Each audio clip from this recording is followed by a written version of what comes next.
Although I have met people that didn't believe that ever happened. Yeah, well, that's easily explained, especially in countries like Spain. I've run into this idea, or Mexico. The answer is basically Aesop's fables explain it. Oh? Aesop, you know, Yeah, the Aesop, or in France, it's those were translated by La Fontaine, and he took the credit for it. Oh, yeah, right. He modified them a little bit sometimes, but yeah. Well, one of the fables is about the fox who sees some grapes on a high branch and wants to get them, but he keeps jumping and he can't get them, so he goes away saying, they're probably sour anyway. Well, there's whole nations that can't jump as high as the moon, so they go away saying, nobody ever did it. Jealousy. Yeah, right. Yeah, Yeah. that's all it is. Yeah, I've seen that before. Actually, the Russians confirmed that that our 6 probes did land on the moon, because in a recent mission to the moon, they photographed the surface close enough that they found the sites where the landing package was still left, and then the ascent module rose from that. So the landing modules are still there, and they photographed them in the positions where we knew where they were. Now, we were in a space race during the Cold War with the Russians, and they wanted to get to the moon too, but we got there first. So in the end, they never In thought it was worth sending anyone. Well, They also had a small political meltdown. yeah, right. The main problem was that their space expert died of, well, I don't know, some liver disease or something. Too much Russian vodka, I guess, but no, that I literally... hope not too many Russians will watch this when I put it online. No, I think that this is a historical fact. It was, they kept his name secret. We never knew who the counterpart was of Werner von Braun in the U.S., but it was Sergei Kolorev. They were afraid we would assassinate him, so therefore they kept his name secret. Wow. It was that intense, the space race. Yeah, right, it really was. And they had their fears just as we had ours. Anyway, he was the brains behind their rockets, and they had greater lift capability than ours. But he died before they could reach the moon, and his second in command tried to take over, but he didn't have the genius, and so they never did land an astronaut or a cosmonaut on the moon.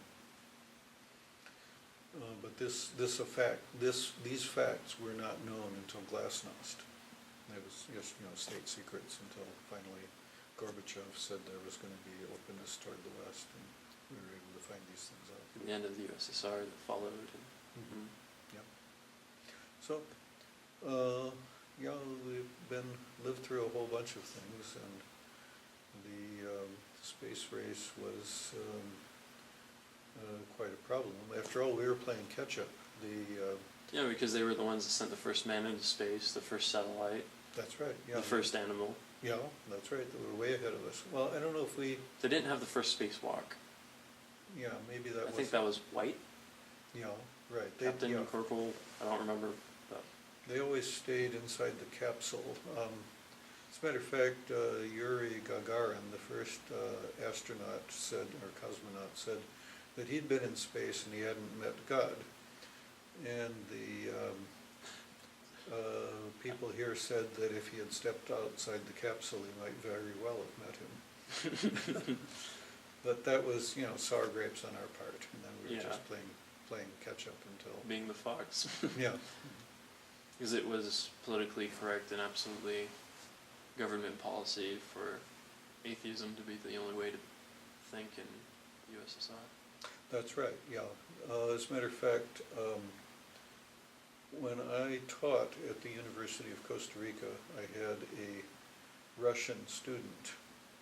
They were, the University of Costa Rica was trying to set up a doctoral program for physics, because they were always sending their brightest out to countries like the US or Germany or other places, or Italy, to study and get their doctorate.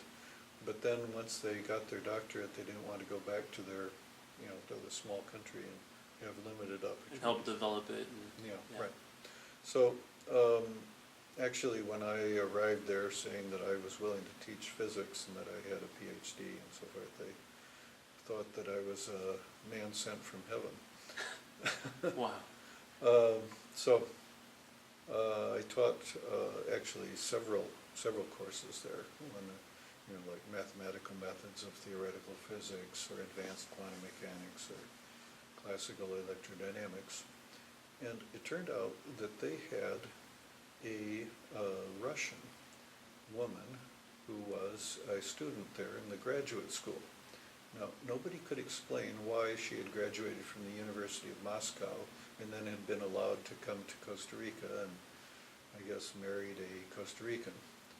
But And went to school there. And went to school there, yeah, right. But she wanted to get, her master's or doctorate or whatever she could get. And so she was studying as well as teaching. And it happened that I was teaching the heaviest graduate courses, so she became my student along with several other people. One of my other students was a Baptist student who later became the head of the department. That's interesting. Yeah. Anyway, this Russian woman, I guess that the Russian communists said that having good manners was just being bourgeois, that the... Oh, and like, yeah. Yeah, capitalistic and... Right, all the capitalistic pigs, why do you have good manners? Yeah. So she used to take time, if I gave a 5-minute break between 2 hours of lecturing, she would use that time to attack the United States. And I wasn't there to defend the United States. The United States can defend itself very well. Yeah, it's more nukes than Russia does. Yeah. So I would just... Not a good thing. I would just let her talk on, but because I could see in the faces of the other students that she wasn't scoring any points. They were just thinking that she was just being nasty. Anyway, I mentioned her in a letter to some friends in the U.S., and one of the friends went to the Bible Society and got a Bible in Russian for me to give to her. Oh boy. So, okay, I went... She probably took that as an insult. Well, you'd have to see how it played out. Since she was my student, I was allowed to look up her transcript, and it was all in Russian, but it was also officially translated into Spanish. And I saw that in her sophomore year, she had taken a sort of liberal arts course, sort of non-technical, so that people who were at a science specialty would still know something about culture and so forth. And the course that she had taken was 9 semester hours of atheism. What? Atheism, 9 semester hours of atheism. I didn't know that could be a course, but I guess I've had religious studies where you study different religions and beliefs, and atheism was part of it, but... Right, yeah, right. Well, I thought that, actually I once asked her about it and she said it was pretty boring. I thought so myself. And how many ways can a fool say there is no God, and be interesting about it. Well, I was wondering how much there is to study about not believing in something. Yeah, right, exactly. So, anyway, I came back from a trip to the U.S. and at that time she wasn't taking a course of mine, and I didn't know where she lived or how to get in touch with her. But one day I saw her sitting outside the physics office, so I said, "Oh, hey, nice to see you. I brought you a little present from the U.S. And she said, "Oh, what is it?" And I said, "Well, I don't have it with me. I'll give it to you. Are you going to be here next week?" And she said, "Sure. What is it?" And I said, "Well, it's just a little something that I got."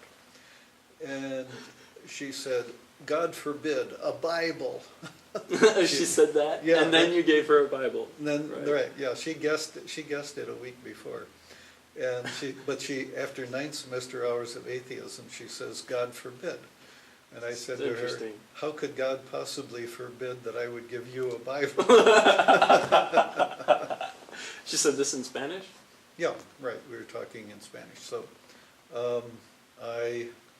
anyway, she said, no, I'm not interested in the Bible. She says, I'm only interested in physics or science and economics, you know. 'cause So it's supposedly facts. yeah, right, and Marxism is an economic Economics is theory. very, Yeah, very vague sometimes. And, yeah, right. yeah. This is not interested in the Bible, so. So I went into the office, and all the professors had certain schedules.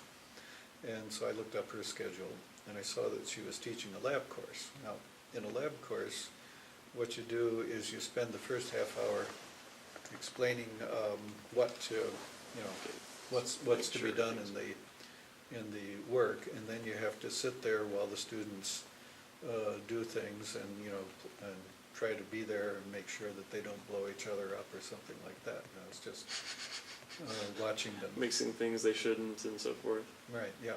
That right. makes sense. Answering questions. So I waited until the first half hour was gone, and then while the students were all doing the experiment, I went in and I said, oh, here is the Bible that I got for you. She said, I'm not interested in that. I'm only interested in you know, economics and science. And I said, well, take it anyway, because the Russians authorities have condemned it, you know, people that aren't allowed to bring it into the USSR at the time? you know, and so forth, into customs, you know, they're not allowed to bring them into the USSR. So you might want to find out what it is that they're so afraid of. So I just left it there. That's And funny. anyway. So she did take it. Well, yeah, because 3 years later, she called me up and she said, I have a Russian friend who also wants a Bible. Now, if the Bible cost her nothing, and she had it, but she didn't want it, and she has a friend that did want it, why didn't she just give it to her friend? That's a good point. But no, she wanted me to bring another Russian Bible. So I think that she actually did get interested in it. Found it interesting, even as a, you know, cultural book, I suppose. Yeah. Well, I explained to her where it had a table of contents. I couldn't read the Russian names, but it was organized the same way as an English Bible, so I could tell her where the Gospels were and where the story of Jesus is. So she might have gotten into it. You know, a prohibited book has a certain amount of interest. Yeah, I can understand that. So, you said something about you were going to bring up Spain.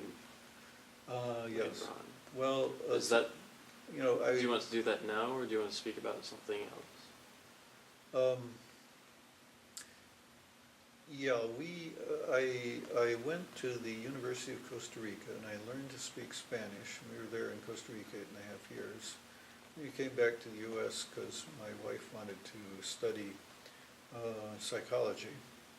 And while we were there, we had 3 children, had to keep bread on the table. So I got a job, first of all, just consulting, you know, with computers, helping people with different computer problems. Then I got to teaching at Azusa Pacific University, and then I got the job at NASA, directly working for NASA at the Jet Propulsion Lab.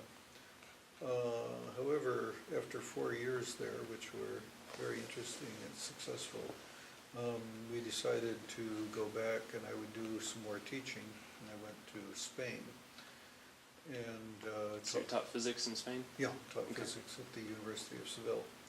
And I taught them a course on lasers too, because, you know, lasers in space were something that they were interested in, and they didn't have very many people who could tell them about it. Yeah, they're part of the European Space Agency, so that makes sense. Yeah, right, yeah, they do have their own national space agency too. Yeah, most countries in Europe do, and they come together for big projects. Anyway, what happened was that although atheism is no longer the official state religion of the USSR. Or now Russia and all the other. Russia and all the other, the Union broke up. But it still seems, there are still people who pretend that science has superseded the Bible. Or religion in general. Yeah, right, yeah, they think that the Bible in particular is a bunch of old wives' tales. And I've often heard that hard science is factual and that nothing in it is wrong, basically. right. People use it as something to base their entire life off of. Mhm. Yeah, and there's people that actively pursue this, and write popular books that sell reported more than 9 million copies, and they get themselves famous. Sounds like the Da Vinci Code. Well, that true. There's that's always knockoffs on the Bible. They would like to get its reputation because it's always selling more than any other book. Yeah. And so all the movies that are made and the stories that are told, if they can seem to get something off of the Bible, people will read them, and they are big money makers. And also the scientists, in a way, get their popularity by attacking the Bible.